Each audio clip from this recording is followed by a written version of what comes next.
Yeah, I think this is important to emphasize, because when people look at, say, Tesla and SpaceX now, and they sort of think, well, maybe they were always in a healthy position. But no, from the beginning, we were in really dire straits. No one would take us seriously, neither the rocket company or the car company. They just thought, well, he's sort of an eccentric rich guy, and he's going to lose all his money. And they told me that several times. I mean, the most common joke I heard was, how do you make a small fortune in the car business or the rocket business? And the punchline is you start with a large one. So it's like, I'd heard that joke so many times. So on the Sunday before Christmas in 2008, waking up on the Sunday morning thinking, I never thought I was someone who was capable of having a nervous breakdown, but this is about as close as I've ever come. Because things were really so dire. As you alluded to, earlier that year, after the first 3 rockets had failed, up our Falcon 1 vehicle, and I'd only really allowed for enough money for 3 flights, so we had to desperately try to scrape together enough money for a 4th flight. And then with Tesla, the financing round fell apart in the summer of 2008 because the whole financial markets were crashing and GM and Chrysler were going bankrupt, and try to raise money for a startup car company that's making electric cars to boot, that sounded like stupidity squared.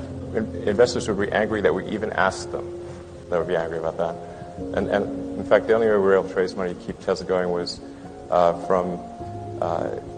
most of the existing investors agreed to fund the company, and I put all of the money that I had remaining into Tesla. So it still wasn't. It was amounted to about, in total, about $40 million, 20 of which came from me, and I was tapped out.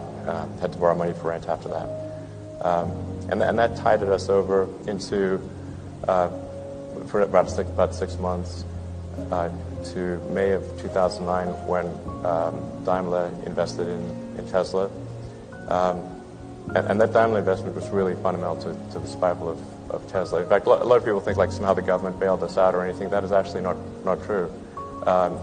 It was the Daimler investment that saved Tesla, not government funding. The first money we got from the government ever was in March of 2010, and that was after the crisis had passed. So if you look at Tesla and SpaceX and SolarCity, they got no government money at all in the first sort of half decade of their existence. Nothing. Government wasn't doing anything. And then I'll go through each one. In the case of Tesla, as I mentioned, the first government money we got was March of 2010, 7 years after the company was started. And that money was specifically for Model S development and for powertrain factory development. So we got $465 million, 365 of which was for the Model S, 100 for powertrain factory that could supply powertrains to other companies. But that was only paid, like we'd have to spend the money, show the receipts, get it ordered by Pricewaterhouse, and then be reimbursed a few months later. That didn't help us with the Roadster business, it didn't help us with anything else, and it only paid for a small portion of what Tesla needed. The money that Tesla needed and has by far been generated in the private sector.